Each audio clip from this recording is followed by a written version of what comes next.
শিক্ষা অভিযান মিছনৰ নতুন সংযোজন প্ৰয়াস কৰ্মশালা বিদ্যালয় পৰিদৰ্শক আৰু জিলা প্ৰাথমিক শিক্ষা বিষয়াৰ নিৰ্দেশ মৰ্মে ছয়গাঁও খণ্ড প্ৰাথমিক শিক্ষা বিষয়াৰ কাৰ্যালয়ৰ অধীনস্থ বিদ্যালয়সমূহত আৰম্ভ কৰিছে প্ৰয়াস নামৰ বিশেষ কৰ্মশালা। এই কৰ্মশালাৰ জৰিয়তে ছাত্ৰ-ছাত্ৰীসকলক ৰাজহুৱাভাৱে বক্তৃতা প্ৰদানৰ কৌশল আয়ত্ত আৰু দক্ষতা বৃদ্ধি হ'ব বুলি উদ্যোক্তাসকলে ধাৰণা কৰিছে। ক শ্ৰেণীৰ পৰা দ্বিতীয় শ্ৰেণীৰ ছাত্ৰ-ছাত্ৰীয়ে কবিতা, ভংগীমা গীত আৰু শব্দৰ খেল খেলিব। তৃতীয় শ্ৰেণীৰ পৰা পঞ্চম শ্ৰেণীৰ ছাত্ৰ-ছাত্ৰীয়ে দফা গঠন, বাতৰি কাকতৰ বাতৰি গঠন, আকস্মিক বক্তৃতা আৰু ষষ্ঠ শ্ৰেণীৰ পৰা দ্বাদশ শ্ৰেণীলৈকে কাহিনী গঠন, আবৃত্তি আৰু তৰ্ক প্ৰতিযোগিতাৰ অংশ ল'ব বুলি জানিবলৈ দিছে।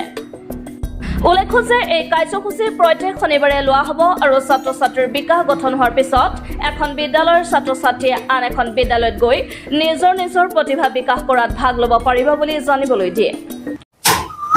আজি আমি 14 মে কামৰূপ জিলাৰ স্কুল পৰিদৰ্শক মহাশয়ৰ বিশেষ উদ্যোগত আমি এটা বিশেষ অনুষ্ঠান প্ৰয়াস বুলি অনুষ্ঠান এটাৰ উদ্বোধন কৰিলোঁ।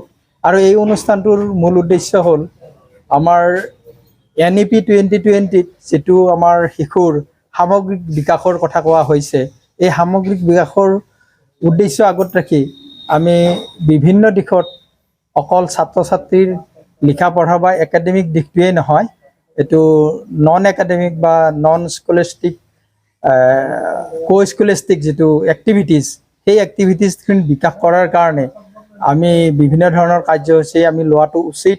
আৰু সেই মৰ্মে এই প্ৰয়াস বুলি অনুষ্ঠানটোত আমি এই NEP 2020ৰ যিটো উদ্দেশ্য শিশুৰ সৰ্বাত্মক যিটো বিকাশ, এই বিকাশৰ উদ্দেশ্য আগত ৰাখি এই অনুষ্ঠানটো কৰা হৈছে। তাৰ লগতে আমাৰ আৰু এটা বিশেষ এটা উদ্দেশ্য ইয়াত জড়িত হৈ আছে, সেইটো হ'ল আমাৰ যিটো গুণোৎসৱত আমি ছাত্ৰ-ছাত্ৰীৰ এই যে পাৰদৰ্শিতাটো যদি আমি বিকাশ কৰিম, এই বিকাশ কৰাৰ এটা উদ্দেশ্য আমি আগত ৰাখি এই অনুষ্ঠানটোৰ জৰিয়তে আমি আগবাঢ়িব বিচাৰিছোঁ।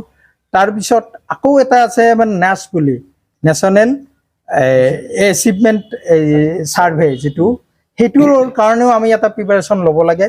আৰু এই প্ৰিপাৰেশ্যনটো ল'বৰ এটা সুযোগ হিচাপে আমাৰ কামৰূপ জিলাৰ পৰিদৰ্শক মহাশয়ে আমাক এটা অনুষ্ঠান দি দিলে যে প্ৰয়াস বুলি আপোনালোকে এটা অনুষ্ঠান কৰক। আৰু এই অনুষ্ঠানটো আমাৰ প্ৰত্যেক শনিবাৰে আমাৰ এইটো হ'ব। আৰু মাহৰ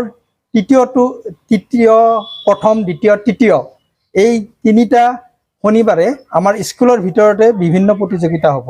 তেওঁলোকৰ বক্তৃতা বা আকস্মিক বক্তৃতা, কবিতা আবৃত্তি, গান বা নৃত্য বা নাটক, এইবোৰ অনুষ্ঠান আমাৰ হ'ব।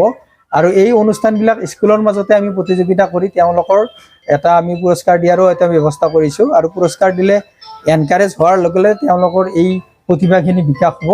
তাৰপিছত চতুৰ্থ যিটো আমাৰ শনিবাৰ হ'ব, এই শনিবাৰটো কিন্তু আমি বন্ধু বিদ্যালয়ৰ লগত আমাৰ এই ছাত্ৰ-ছাত্ৰীখিনিক আমি এক্সচেঞ্জ কৰাম তেওঁলোকৰ প্ৰতিভাখিনি।